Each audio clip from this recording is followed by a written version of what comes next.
Thank you, Lord. Salamat. Thank you, Lord, kasi iniingatan mo ako. Salamat, Panginoon, kasi yung magulang ko hindi mo hinahayaan na magkasakit. Panginoon, salamat kasi yung blessing lagi mong binibigay sa pamilya ko. Salamat, Lord, kasi kahit mahirap, pinaparamdam mo sa akin na kaya ko. Salamat, Panginoon, kasi sa dinabi-dami ng problema, bakit ako? Salamat, Panginoon, kasi kina-challenge mo yung buhay ko. Alam niyo po, ikaw na nanonood, minsan magpasalamat ka sa Panginoon.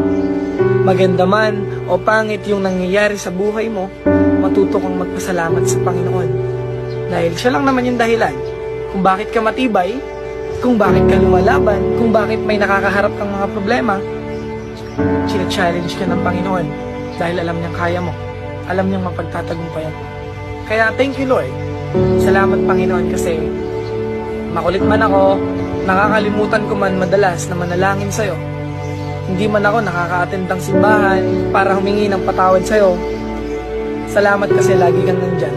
Ginagabayan mo yung pamilya ko, binibigyan niyo po ako ng lakas, tinutulungan niyo po akong bumangon. Kaya bago po ako magtapos, gusto kong iwan sa inyo to. Magpasalamat ka sa Diyos, may kailangan ka man o wala. At yun yung pinakamahalaga. Kasi totoong may Diyos. Totoong iniingatan ka. Totoong mahal ka ng Diyos.